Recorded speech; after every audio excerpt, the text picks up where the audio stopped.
Today I'm breaking down exactly how to reach A+ driver rating in Gran Turismo. No fluff, just the techniques and settings that actually work in 2025. As an A+ driver myself, I've spent literally thousands of hours on this game, so I understand what separates the top ranked drivers from everybody else. And I'm going to share the exact system that will help you climb from wherever you are right now to the top tier. Here's the harsh reality: most Gran Turismo players will never reach A+ rating because they're making the same fundamental mistakes. Most players are focusing on the wrong things and staying in their comfort zone by using default settings that they think are helping them but are actually holding them back, all whilst practicing inefficiently. I'm going to show you a better way. You can either work harder by setting the car up at the start of your journey in the way that you are most comfortable with and then spend hours and hours perfecting it and getting to A+.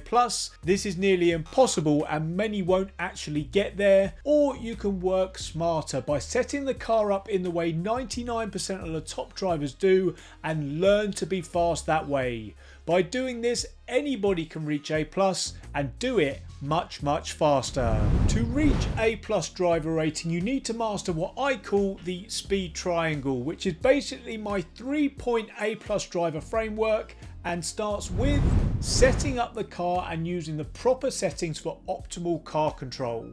Make no mistake, the right settings on Gran Turismo will give you an edge. So first, let's optimize your settings, and for me these are absolute non-negotiables. If you're using automatic transition, it's costing you at least 1 second per lap. Here's why. So here I have set up a drag race with the same car in the same conditions on the same stretch of track. The only difference is that on the left the game is shifting automatically and on the right I am shifting myself manually. You can see that because I have control, I am shifting earlier to keep the car in the optimal rev range. Logically, you'd think that because I'm short shifting I'd be going slower, but as we're going to see, I end up going much faster.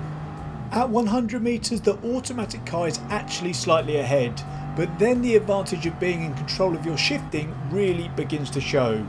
At 400 meters in we were actually 1 mile an hour ahead. After 700 meters, 2 miles an hour ahead, 1300 meters, 4 miles an hour ahead, and at 1500 meters, 5 whole miles an hour ahead. Now you might think the difference is small, but F1's DRS gives you an advantage of 6 to 7 miles an hour. So using manual gears can be like having DRS versus your competitors here on Gran Turismo 7. It's not just more out and out speed manual gears gives you, it has so many more advantages. When trying to slow down in the braking zone, you can manipulate the gears to your advantage.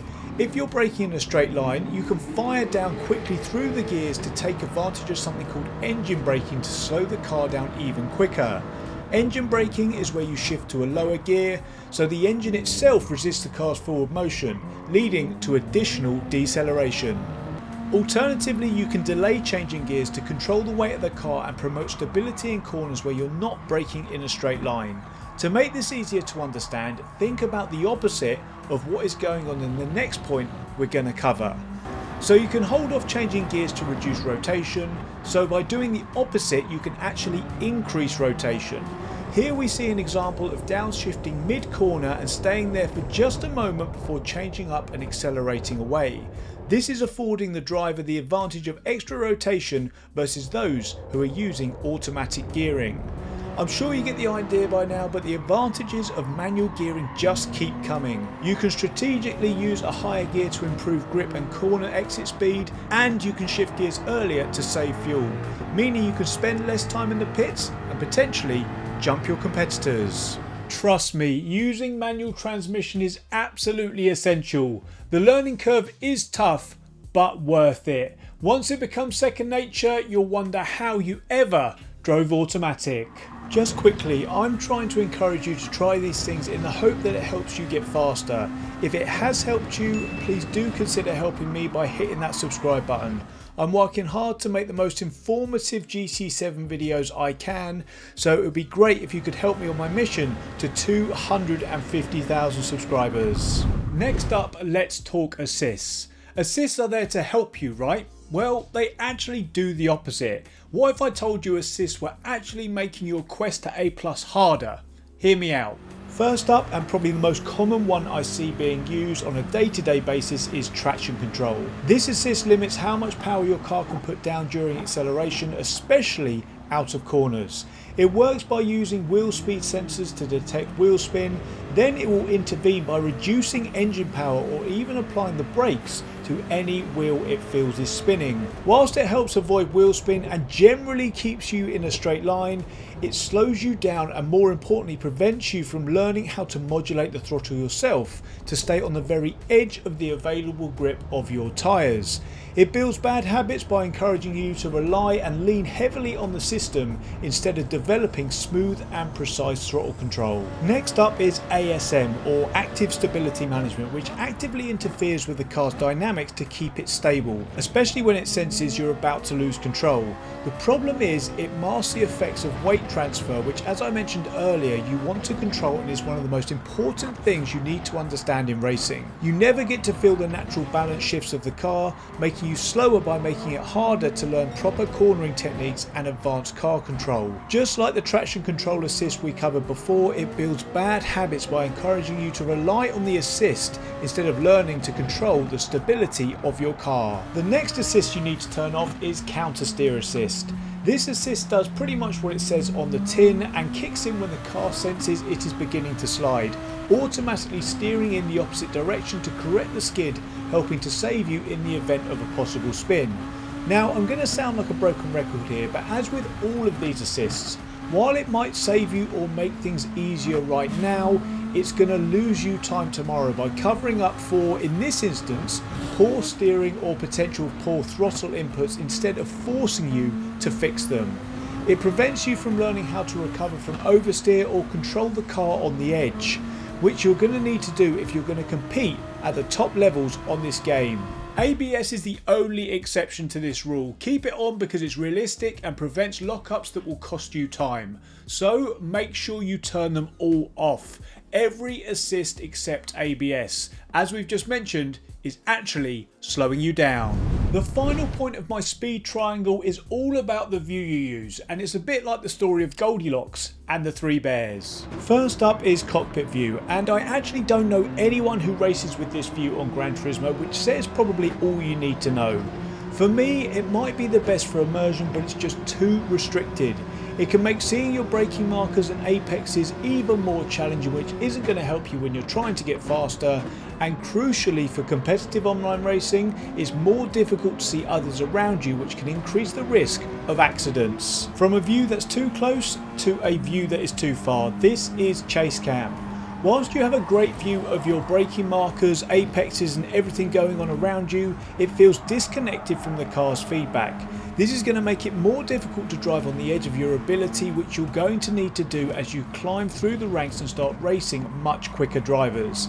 There are only two people that I've ever seen performing at a high level with this view, one being Baptiste Beauvoir and the other being Valerio Gallo. So unless you're as good as them, and if you were you wouldn't be watching this video, then I recommend you give this view a miss as well. Bumper cam. This is a view that positions the camera at the front of the car, offering a perspective similar to being on the vehicle's bumper, hence its name. It's great for seeing your brake markers and apexes because you're lower to the ground and have an unobstructed view of the road ahead. It also has a large rear view mirror, helping you keep an eye on the other drivers around you. Whilst many find this as an advantage, I personally find it quite distracting, as rather than worrying about what is in front of me, I'm constantly looking behind me to see where the next potential punt is coming from. An underrated and often not mentioned advantage of this view is that if you can get on with the rear view mirror, you don't necessarily need the radar on, which allows for advanced techniques like adjusting fuel mixture and brake balance around a lap much easier. The final view available in Gran Turismo 7 is the bonnet cam, also known as the hood cam.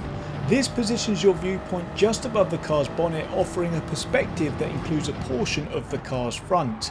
This camera angle provides for me the perfect balance between immersion, track visibility, whilst most importantly keeping that feeling of being connected to the car.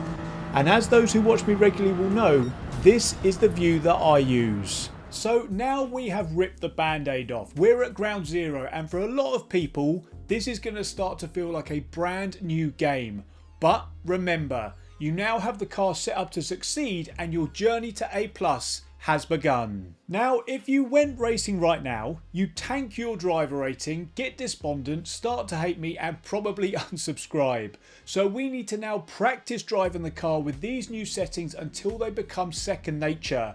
And luckily Gran Turismo 7 has a ready-made challenge that is absolutely perfect for this. The Nürburgring Nordschleife circuit experience. Once you get gold on that, you are ready to go racing, and the results I guarantee will shock you. All you need to do now is perfect your preparation for each and every different race you want to enter, which I've actually done another video on which walks you through how best to do that here.